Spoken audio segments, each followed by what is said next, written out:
Hello. In this video, you will learn how to recover data from a RAID array after accidental deletion of files or partitions, as well as after disk formatting. We will also cover how to access data if the RAID controller or one or more drives have failed, if the array configuration was accidentally deleted or recreated, and the array is no longer displayed in the File Explorer. You will learn how to manually identify RAID parameters correctly, connect the drives to a computer, and open them in specialized software to successfully recover data in Windows, Mac OS, and Linux environments. This material will be useful both for system administrators and for users who deal with data recovery from RAID arrays based on Areca hardware controllers.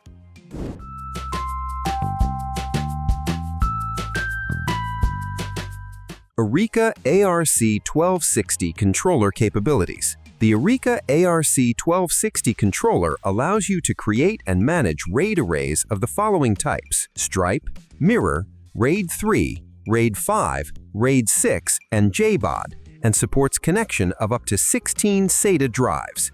The controller supports online volume expansion, migration between RAID levels, automatic recovery, and disk rebuilding, which significantly increases data storage reliability. It is compatible with Windows, Linux, FreeBSD, and Solaris, supports large volumes larger than 2 terabytes, and includes BIOS boot support to improve system stability. The built-in web interface allows remote monitoring of disk and RAID array status, receiving error notifications, and managing RAID array configurations. This controller is well suited for servers, workstations, and enterprise storage systems, where high performance, reliability, and flexible disk array configuration are critical. Recovery of deleted files and partitions. In this part of the video, you will learn what to do after accidental data deletion or formatting of a RAID array. To recover deleted information, you can use Hetman Partition Recovery. A link to the program is provided in the video description. After launching the software, you will see the RAID array on the main screen, along with its file system, size, and available partitions. Select the entire array or a specific partition with the left mouse button, then start the scan by double-clicking or by using the context menu and selecting Open. If files or folders were accidentally deleted from the RAID array, select Fast Scan. The tool will scan the entire array and help restore deleted items.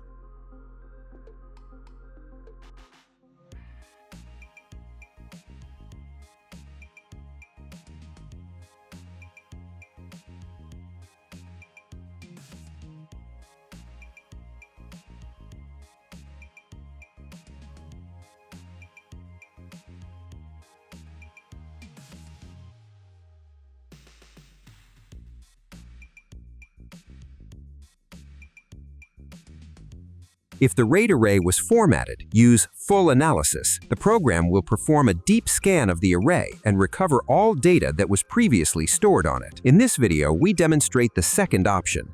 Select Full Analysis, specify the file system type, and click Next to continue.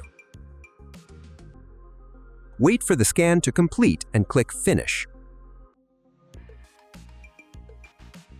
In the next dialog window, the data available for recovery on the RAID array will be displayed.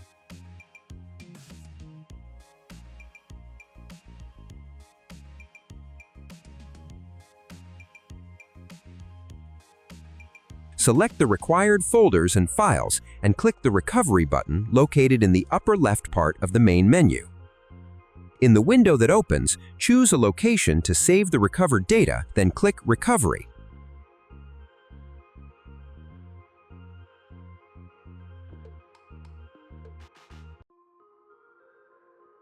After the recovery process is completed and the data is saved, click Finish.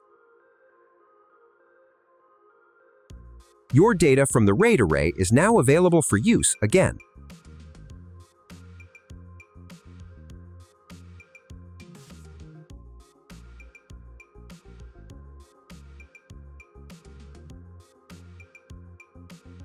How to create RAID 6 using the Areca ARC-1260 controller. In this part of the video, you will see the process of creating a RAID 6 array using 4 drives and learn what to do if the Areca ARC-1260 controller fails.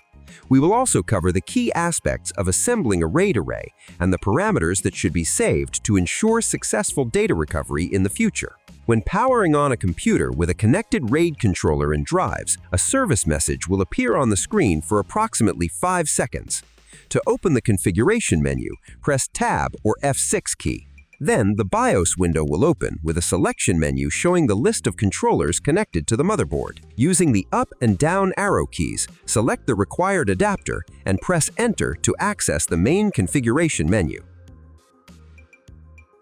For quick RAID array setup, select Quick Volume/RAID Setup and press Enter. Choose the RAID type from the list and press Enter to continue. Next, specify the volume size, block size, and create a partition. Confirm the settings by selecting Yes and pressing Enter. After that, select the initialization type, Standard, Background, or No Initialization, and press Enter. This completes the RAID array creation process. To exit and reboot the system, press Tab several times. During the next boot, skip the setup by pressing Escape and wait for the operating system to load.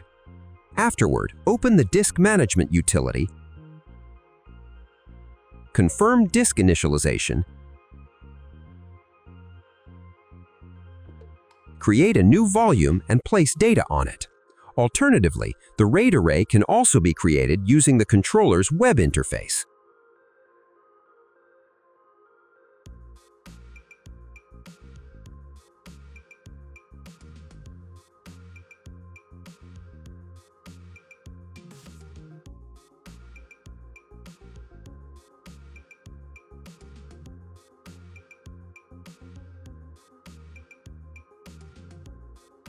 Data loss from a RAID array. Data loss is something that cannot be predicted in advance. RAID 6 provides a high level of data reliability, but it does not offer absolute protection against data loss. Any drive or controller can fail at any time. When the controller fails, access to data on the drives becomes impossible without replacing it. If replacing the damaged controller does not resolve the issue, you can use specialized RAID data recovery software such as Hetman RAID Recovery. The program supports most popular file systems and RAID types. It reads full information about the controller used to create the disk array and is capable of rebuilding a damaged RAID system.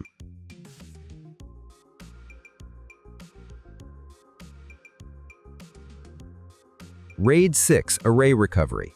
Before starting the recovery process, make sure that the disk to which you will restore data from the RAID array has sufficient capacity to store all recovered information. If the Areca ARC-1260 controller fails, disconnect all drives from the controller and connect them directly to the PC motherboard using SATA cables. Then launch the software. It is essential to remember the exact order of the drives in the array. Each drive in a RAID array plays a specific role in storing data and parity. Changing the drive order may result in file loss, damage to the array structure, and complications during recovery. It is strongly recommended to record the drive order in advance to ensure safe recovery. Creating and using disk images.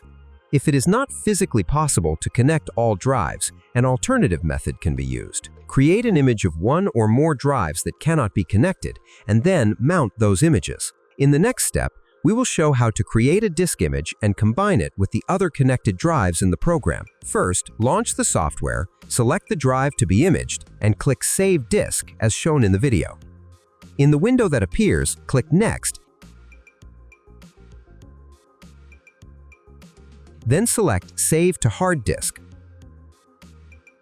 Specify a folder where the image will be stored. Once completed, the image is ready and can be used together with the other drives. In the main window of Hetman RAID Recovery, click Mount Disk at the top of the program. In the window that opens, select Raw Disk Images, click Next, and specify the previously created image. The image will now be mounted together with the remaining 3 drives of your RAID 6 array, using the RAID Constructor. If the program cannot automatically detect your disk array, you can use the RAID Constructor. To work in this mode, you need to know the RAID array parameters. With this type of controller, RAID arrays are organized so that the beginning of the file system does not match the beginning of the disk. Due to partial data deletion, the program may not be able to detect the offset automatically. Use the hex editor to find this value. Launch it by right-clicking on the disk and selecting Hex Editor from the menu, or by pressing Ctrl-H. click the search icon, enter EFI part and click Find.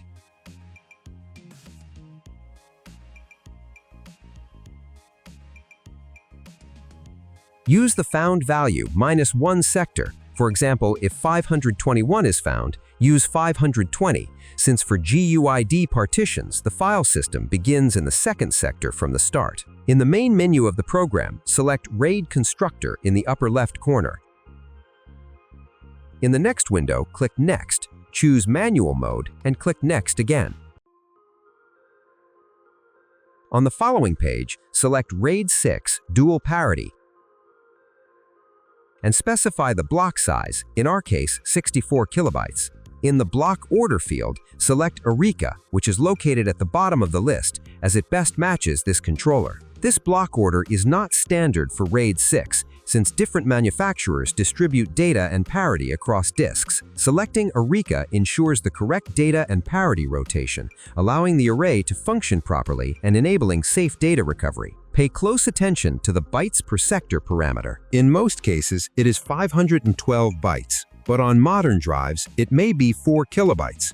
This must be taken into account during recovery or RAID configuration. In the Available Disks field, select the drives belonging to your RAID array, move them to Selected Disks, and specify the correct disk order. When all parameters are set correctly, at least one partition should appear in the resulting RAID array field. Open the partition and verify that the required folders and files are present. If the volume does not appear, but all parameters are correct, manually specify the offset indicating the beginning of the file system. Double-click the disk or click Change Disk Offset/Size. In the new window, enter the offset value in the Offset field, change the units from bytes to sectors, and click OK. The program will automatically convert the value to bytes. Repeat this procedure for all remaining RAID drives.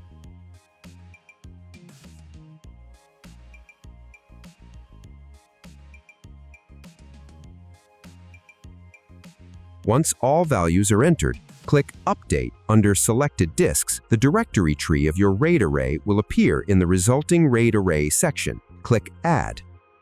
Automatic parameter detection. If some RAID parameters are unknown, you can try different options available in the program. For example, you can change the block size 32 kilobytes, 64 kilobytes, 128 kilobytes, or disk order left synchronous, left asynchronous to find the correct configuration. You can also use the Detect Automatically option. In this mode, the program will sequentially test various possible parameter combinations, allowing it to identify the correct RAID configuration even when the exact parameters are unknown. This process may take longer than manual configuration using known values. After this, the RAID array will appear on the main screen, ready for scanning and data recovery. Double-click the RAID array or right-click it and select Open. In the next window, select Fast Scan and click Next. After the RAID analysis is complete, click Finish. The original data stored on your RAID 6 array will now be displayed and available for recovery. Optionally, use the Preview feature to view file contents. Select the folders and files you want to recover and click Recovery in the top menu. Choose a destination for the recovered data and click Recovery again.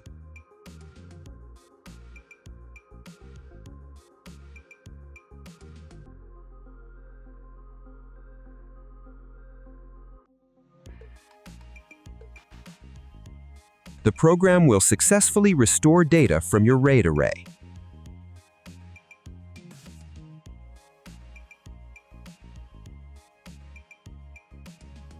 We prepared this video to demonstrate a practical approach to data recovery. If you found this information useful, subscribe to the Hetman Software channel and stay tuned for updates. If you have any questions or need additional assistance regarding the topics covered in this video, leave a comment below. We will be happy to provide detailed answers, explain all nuances of working with RAID controllers, and guide you through the data recovery process to make it as simple and safe as possible. Thank you for watching, and we wish that your data always remains protected.